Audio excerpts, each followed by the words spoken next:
that this is, at this end here, is the consciousness which is driving the process.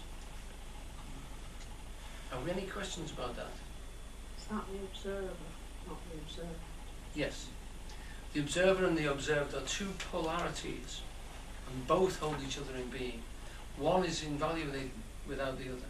The consciousness is always conscious of something, you know, Yeah. and there's no object at all if there's no consciousness to recognize it. Sorry, could you say that again, please? Right. I forgot how I said it now. Say it differently. The consciousness has always got an object, Yes. and the object itself doesn't exist without a consciousness in which to exist. In fact, the world is not consciousness and object, it's the two fused together. So the universe itself, as it is known, and it is only known by knowers, is that polarity fused together in the center of experience. So in fact, there's not a polarity, there's only experience. We polarize it into things and knower, object and subject. But in fact, there's only experience. Mm. But it's hard to see it that way because we feel ourselves at one end of a duality, one end of a relationship, constantly told that it's not dual, it's only singular. But the singular thing is experience. Your whole life and your whole universe is experience. It's vast. It encompasses everything you've ever known, but it is experience. So if there's a fusion, Yeah. there has to be something that causes the spot to stand out, to separate somehow. Yeah. There has to be a distinction for separation. So that must be the observer observing something that they have suddenly become conscious of.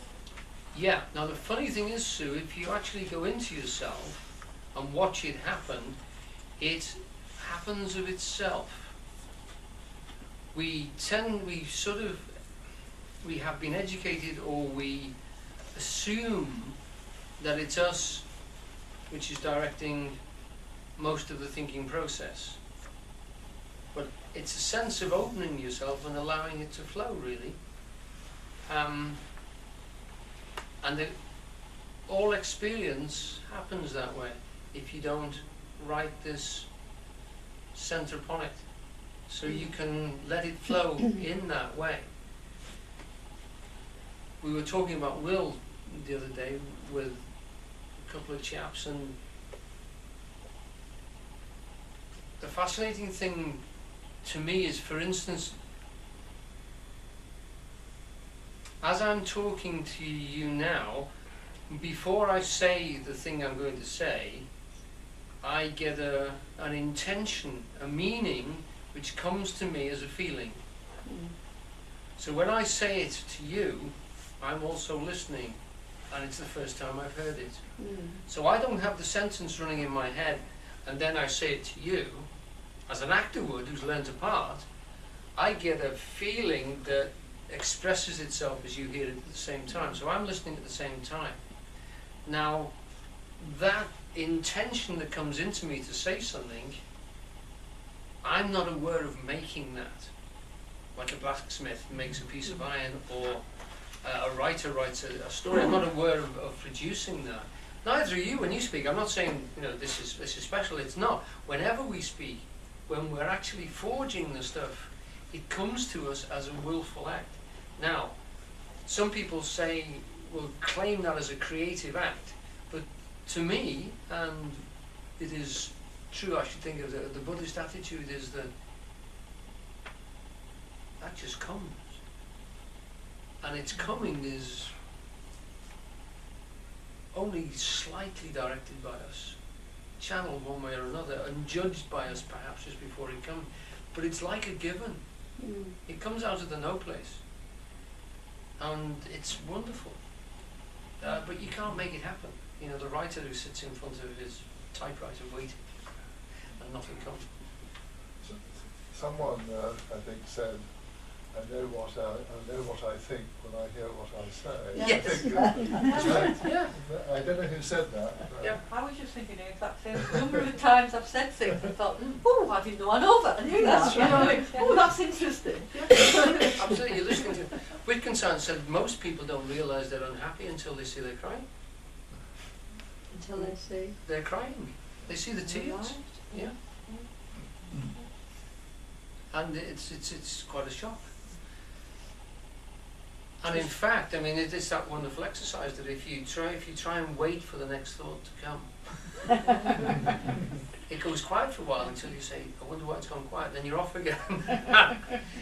It's one of those, yes, that is the nature of being. Now, if you're saying it's given to you, that's fine. And if you're saying, I'm making these thoughts, well, that's fine. I wouldn't argue with you, but to me, I don't experience it like that. And if you don't experience it like that, in a sense you suddenly realise that you're being carried. I remember Alan Watts saying that he really suddenly noticed that he doesn't actually walk. He just sort of leans in a direction and his body carries him. So it was like as if he said he felt like, when he first noticed it, he felt like he was riding a horse. You know, and it's like when you drive a car. You don't, after a month or two, you don't sort of change gear before you come to traffic lights. It just happens. You find yourself at the traffic lights. You find yourself taking off as smoothly as possible. You're just going. You know, all these processes are just subsumed into the unconscious, and it just happens. Until something goes wrong with the car, or, you know, something happens in very sense. Pardon? Run into the person in front. Yes.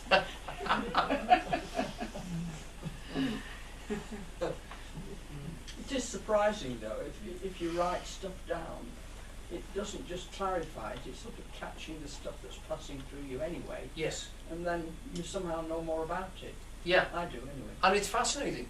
And, you know, but whether you can actually write your name on it and say, I created that, it does feel a little bit illegitimate because this stuff flows through. And, I mean, we have it on very good authority from a lot of artists and writers, etc. But if you do that too closely, it sort of stifles into. You have to be open, because otherwise you'll try and limit it so that it, you know. I mean, I didn't mean think about the writing, I mean let it flow through and just write it down. Yes, oh yes. Instead of, you know, and then you surprise yourself what you've written down. Yeah. Yeah, that's true. Don't you actually create the opportunity for that to happen though? Yeah, you do. So that you can deliberately do that. Yeah. And that's like sitting waiting for the next thought to pop in, isn't it? Like the cat by the mouse hole. No, I think that's too negative. You can actually positively, positively go out and encourage it, if you like. Yeah. I remember Salvador Dali saying that he used to clean his studio and put a picture up on the blank canvas, and then he'd make a cup of coffee and he'd sit down and then he'd read a book and he'd waiting for something to come, you know, and that he tried to all sorts of methods of subverting that, so that the surrealists would often take imagery, or they'd get images and distort them by different methods, look at them through wobbly glass and stuff, and to try and trigger off something which would catch fire. And there are lots of ways of doing that, of course, allowing these forms to come through.